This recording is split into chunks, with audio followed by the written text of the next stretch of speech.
नमस्कार साथियों, कैसे आप सभी। आशा है आप सभी ठीक होंगे।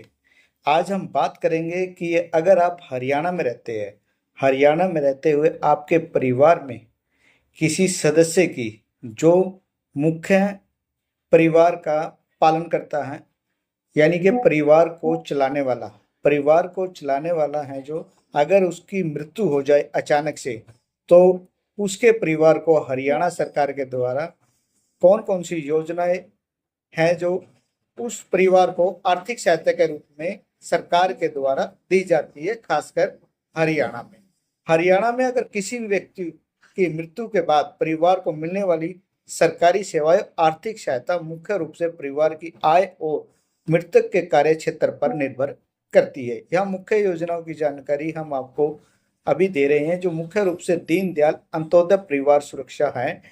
दीनदयाल अंत्योदय परिवार सुरक्षा योजना, यह योजना उन परिवारों के लिए जिनकी वार्षिक आय 1,80,000 से कम है। इसमें परिवार के सदस्य की मृत्यु प्राकृतिक या अचानक आकस्मिक रूप से, इसकी जो आर्थिक सहायता है एज यानी कि आयु या उम्र के हिसाब से, अगर 6 से 18 वर्ष के बीच में कोई व्यक्ति गुजर जाता है तो 1 लाख रुपए आर्थिक सहायता हरियाणा सरकार के द्वारा दी जाती है।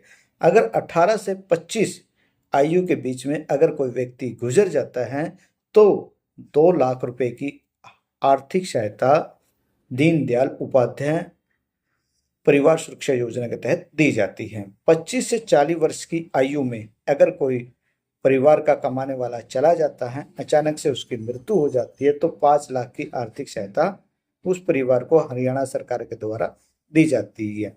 अगर 40 से 60 वर्ष की आयु में परिवार को चलाने वाला गुजर जाता है, मृत्यु हो जाती है, तो आयु के हिसाब से उसको 2 से 3 लाख रुपए तक की आर्थिक सहायता हरियाणा सरकार के द्वारा दी जाती है। इसी प्रकार राष्ट्रीय परिवार लाभ योजना, एक मुश्त किस्त दी जाती है, जिसमें गरीबी रेखा से यानी कि बीपीएल परिवारों के मुख्य रूप से 18 से 59 वर्ष की आयु में जो परिवार चलाता है, उनको 20,000 रुपए की आर्थिक सहायता दी जाती है। 20,000 रुपए की आर्थिक सहायता एक बार दी जाती है। इससे भी